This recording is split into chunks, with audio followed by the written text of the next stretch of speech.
இன்றைய வேளாண் ஆலோசனை நேரத்தில் இந்திய வானிலைத்துறை மற்றும் தமிழ்நாடு வேளாண்மை பல்கலைக்கழகத்தின் வேளாண் காலநிலை ஆராய்ச்சி மையம் இணைந்து வெளியிடும் வேளாண் மண்டலங்களுக்கான வேளாண் ஆலோசனை. மேற்கு மண்டல மாவட்டங்களான கோவை, ஈரோடு, திருப்பூர் ஆகிய மாவட்ட விவசாயிகளுக்கான வேளாண் ஆலோசனை.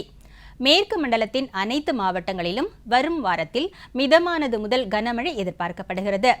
கனமழையுடன் இடி, மின்னல் மற்றும் அதிக காற்றும் எதிர்பார்க்கப்படுவதால் பயிர்கள் மற்றும் கால்நடைகளை பாதுகாக்க தகுந்த முன்னேற்பாடு செய்யவும். மழை எதிர்பார்க்கப்படுவதால் கரும்பு பயிருக்கு நீர் பாய்ச்சுவதை தள்ளி போடவும் அல்லது மண்ணின் ஈரத்தை பொறுத்து நீர் பாய்ச்சவும். தற்போதைய வானிலையில் காய்கறி பயிர்களில் சிலந்து பூச்சி தாக்குதல் வர வாய்ப்புள்ளது. எனவே அடிக்கடி கண்காணித்து பென்சாகுயின் 10% ஈசி 2 மில்லி மருந்தினை 1 லிட்டர் தண்ணீரில் கலந்து தெளிக்கவும்.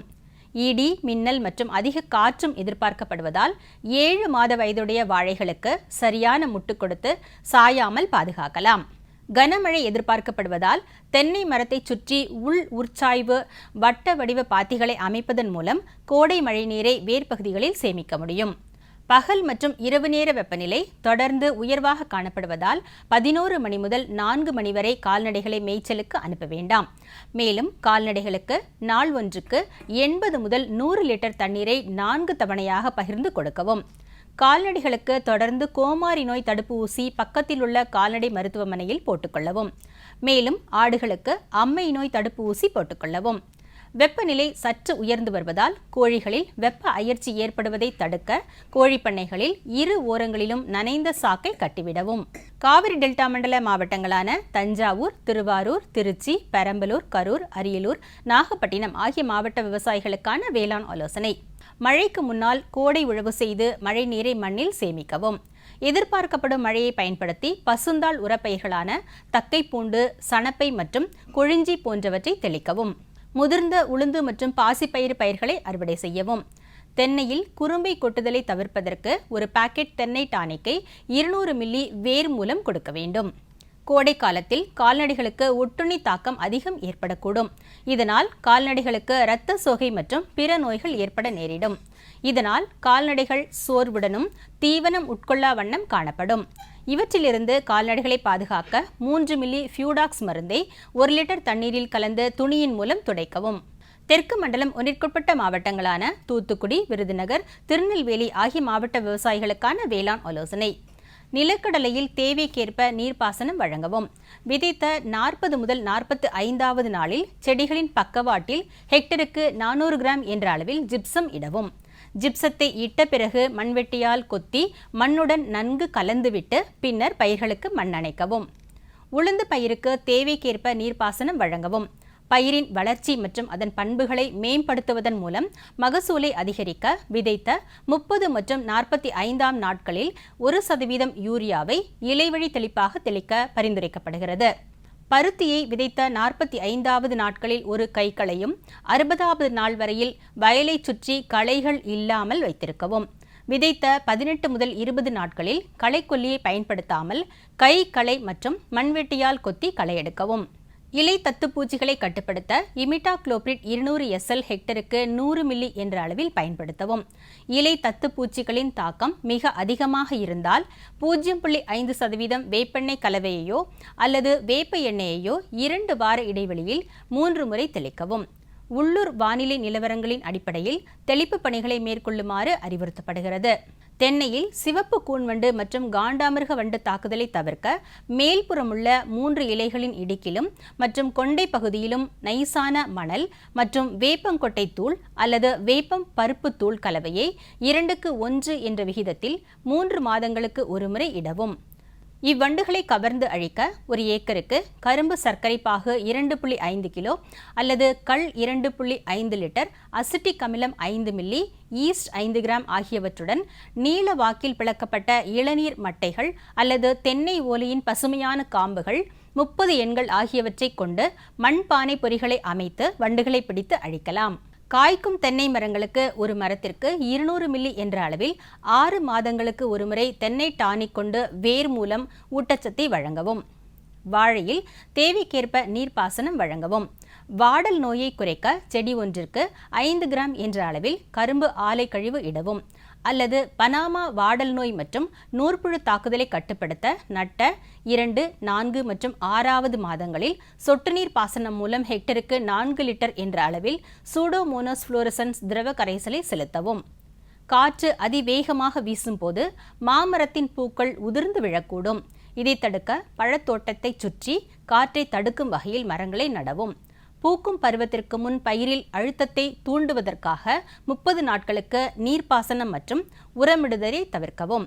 பூக்கள் மலர தொடங்கியவுடனேயே நீர்ப்பாசனம் மற்றும் உரமிடுதல் ஆகியவற்றை மேற்கொள்ளவும். தெற்கு மண்டலம் 2ற்குட்பட்ட மாவட்டங்களான மதுரை, புதுக்கோட்டை, சிவகங்கை, திண்டுக்கல், தேனி, ராமநாதபுரம் ஆகிய மாவட்ட விவசாயிகளுக்கான வேளாண் ஆலோசனை. மக்காச்சோள மேக்சிம் பூஸ்டரினை மக்காச்சோள பயிருக்கு ஏக்கருக்கு 3 கிலோ என 200 லிட்டர் தண்ணீரில் கலந்து ஆண் மஞ்சரி மற்றும் மணி உருவாகும் பருவத்தில் தெளிக்கவும். கூடுதலாக ஒட்டும் திரவம் சேர்த்து கொள்ளவும். இதனால் மணி பிடிக்கும் திறன் அதிகரிக்கும், விளைச்சல் 20% வரை அதிகரிக்கும் மற்றும் வறட்சியை தாங்கி வளரும். எள் பயிரில் குருத்து இலை பிணைக்கும் புழு தாக்குதல் பரவலாக தென்படுகிறது. இவற்றின் இளம் புழு இலையை பின்னி பிணைத்து கொண்டு அதனுள் இருந்து இலைகளையும் இளம் குருத்துக்களையும் உண்டு சேதப்படுத்தும். வளர்ச்சியடைந்த புழுக்கள் மொக்கு மற்றும் காய்களை துளைத்து சென்று சேதப்படுத்தும். இதனை கட்டுப்படுத்த 10 லிட்டர் தண்ணீருக்கு 40 மில்லி என்ற அளவில் வேப்ப எண்ணெய் மற்றும் 10 மில்லி ஒட்டும் பசை கலந்து தெளிக்க வேண்டும். நெல் தரிசில் பயிரிடப்பட்ட உளுந்து பயிரில் சாறு உறிஞ்சும் பூச்சிகளான தத்துப்பூச்சி, இலைப்பேன், அசுவினி மற்றும் வெள்ளையீ தாக்க வாய்ப்புள்ளது. இதனை கட்டுப்படுத்த அசாடி ராக்டின் 0.03% 3 மில்லி எண்ணிக்கை அதிகமாக இருக்கும் போது ட்ரைசோஃபாஸ் 40 EC 2.5 மில்லி ஒட்டும் திரவத்துடன் கலந்து தெளித்து கட்டுப்படுத்தலாம். காய்கறி பயிர்களை தாக்கும் பூச்சிகளை கட்டுப்படுத்த ஏக்கருக்கு 1 என்ற எண்ணிக்கையில் சூரிய விளக்கு பொறி வைக்க வேண்டும். 1 ஏக்கருக்கு 8 என்ற எண்ணிக்கையில் இனக்கவர்ச்சி பொறி மற்றும் ஏக்கருக்கு 8 என்ற எண்ணிக்கையில் மஞ்சள் நிற ஒட்டும் அட்டை பொறிகளை பயன்படுத்தலாம். மலைப்பிரதேச மண்டல மாவட்டங்களான நீலகிரி மற்றும் கொடைக்கானல் ஆகிய மாவட்ட விவசாயிகளுக்கான வேளாண் ஆலோசனை. 5 மாத வயதுள்ள வாழை மரங்களுக்கு மரக்கம்பங்களை பயன்படுத்தி ஆதரவு அளிக்கவும். வடிகால் வசதி செய்து உரம் மற்றும் பூச்சிக்கொல்லி மருந்துகளை பயன்படுத்துவதை தவிர்க்கவும். அழுகும் மற்றும் அழுகிய இலைகளை அகற்றுதல் மற்றும் அழித்தல் வேண்டும். காய்கறி பயிர்களை தாக்கும் நச்சுயிரி நோய்களுக்கான ஒருங்கிணைந்த நோய் மேலாண்மை முறைகள். நோயற்ற விதைகளை தேர்ந்தெடுக்க வேண்டும். ஒரே பயிரை திரும்ப திரும்ப பயிரிடக்கூடாது. நச்சுயிரி தாக்கப்பட்ட செடிகளை சேகரித்து அழிக்க வேண்டும். நாற்றாங்கால் படுக்கைகளின் மீது நைலான் வலை அல்லது வைக்கோல் கொண்டு மூட வேண்டும். மிளகாய் போன்ற காய்கறி பயிர்களை பயிரிடும் போது 2-3 வரிசை மக்காச்சோளம் அல்லது சோளத்தை வரப்பு பயிராக பயிரிட வேண்டும். ஒட்டு பொறிகளை நீலம் அல்லது மஞ்சள் என முறையே ஏக்கருக்கு 5 என்ற எண்ணிக்கையில் வயலில் பொருத்தவும். மின்னல் மற்றும் இடியுடன் கூடிய மழையிலிருந்து உங்கள் கால்நடைகளை பாதுகாக்கவும். கால்நடைகளை வெளியில் மேய்க்க அனுமதிக்காதீர்கள். மின் கம்பங்கள் மற்றும் மரங்களுக்கு அடியில் கால்நடைகளை கட்ட வேண்டாம். உள்ளூர் கால்நடை மருத்துவருடன் கலந்தாலோசித்து உங்கள் கால்நடைகளுக்கு பருவகால நோய்களுக்கு எதிராக தடுப்பூசி போடுங்கள். வடமேற்கு மண்டல மாவட்டங்களான நாமக்கல், சேலம், தருமபுரி, கிருஷ்ணகிரி ஆகிய மாவட்ட விவசாயிகளுக்கான வேளாண் ஆலோசனை. தற்போது நிலவும் கோடை காலத்தில் வேம்பு மற்றும் புங்கன் மரங்கள் பூத்து குலுங்குகின்றன. எனவே இது தேனீக்களுக்கு உகந்த காலமாக உள்ளது. விவசாயிகள் தங்கள் தோட்டங்களில் தேனீ பெட்டியை வைப்பதால் செலவின்றி இந்த மரங்களிலிருந்து இயற்கையான தேன் சேகரிக்கலாம். மேலும் தேனீக்கள் மகரந்த சேர்க்கையில் முக்கிய பங்கு வகிப்பதால் வயலில் பயிரிடப்பட்டுள்ள பயிர்களின் விளைச்சலும் 25% வரை அதிகரித்து நல்ல மகசூல் ஈட்டலாம். 1 ஏக்கருக்கு 1 தேனீ பெட்டி என்ற அளவில் வைக்க வேண்டும். இந்த பருவத்தில் தேனீ பெட்டிகளை வைப்பதால் அவற்றை மேலாண்மை செய்வது மிகவும் எளிது. தற்பொழுது மல்லிகைப்பூ சீசன் என்பதால் பூக்களின் வரத்து அதிகமாக உள்ளது. எனவே பூ மொட்டுக்களின் எண்ணிக்கையை அதிகரித்து அதிக மகசூல் பெற இலைவழி தெளிப்பாக 3% பஞ்சகாவிய கரைசல் மற்றும் லிட்டருக்கு 0.4% ஹியூமிக் அமில கரைசலை 1 மாத கால இடைவெளியில் தெளிப்பு செய்ய வேண்டும். அத்துடன் இரும்பு சல்பேட் 0.5% கரைசல் மற்றும் துத்தநாக சல்பேட் 0.5% கரைசலை தெளிப்பு செய்ய வேண்டும். வடகிழக்கு மண்டல மாவட்டங்களான சென்னை, காஞ்சிபுரம், வேலூர், திருவள்ளூர், கடலூர், விழுப்புரம், திருவண்ணாமலை ஆகிய மாவட்ட விவசாயிகளுக்கான வேளாண் ஆலோசனை. நெற்பயிரில் இலை சுருட்டு புழுவை கட்டுப்படுத்த குளோரோன்ட்ரனிலிப்ரோல் 18.5% SC 6 மில்லிலிட்டர் 10 லிட்டர் தண்ணீர் கலந்து தெளிக்க வேண்டும். நெல் வயல்களில் 1% PPFM தெளிக்க வேண்டும். மேலும் நைட்ரஜனை நிலைப்படுத்துவதற்கு அசோலா இட வேண்டும். நிலக்கடலையில் இலைப்புள்ளி நோய் தாக்க வாய்ப்புள்ளதால் விவசாயிகள் நோய் தாக்க அறிகுறி தென்படும் பட்சத்தில் 1 ஏக்கருக்கு கார்பன்டாசிம் 500 கிராம் என்ற அளவில் தெளித்து கட்டுப்படுத்தலாம்.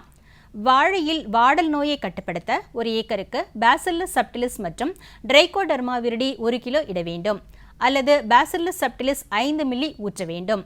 வாழையில் நுண்ணூட்டச்சத்துக்களின் குறைபாட்டை நிவர்த்தி செய்ய மற்றும் பழத்தின் தரத்தை உயர்த்த வாழை நட்ட 3, 5 மற்றும் 7 மாதங்களில் நுண்ணூட்ட கரைசலை இலை மீது தெளிக்கவும். கறவை மாடுகளில் பால் உற்பத்தியை பெருக்க தீவனத்தில் தாது உப்பு கலவை கலந்து கொடுக்க வேண்டும். மேய்ச்சலுக்கு விடப்படும் ஆடுகளில் தாடை வீக்கம் மற்றும் வெளிரிய கண் இருப்பின் தவறாமல் ஒட்டுண்ணியல் மருந்து அளிக்க வேண்டும்.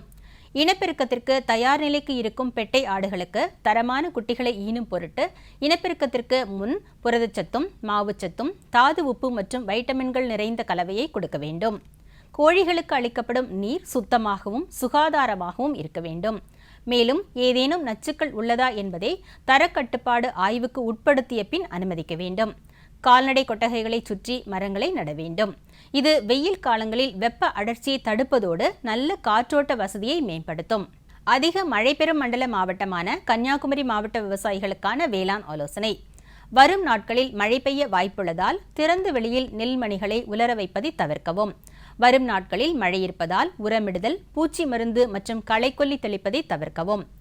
ரப்பரில் நெகிழி மழை தடுப்பான்களை மரத்தின் பால் வடியும் பகுதிக்கு மேல் பொருத்தி மழை காலத்திலும் பால் வெட்டலாம். மழை இருப்பதால் 1 வருட லவங்கப்பட்டை பருவமான மரக்கன்றுகளை நடவு செய்யலாம்.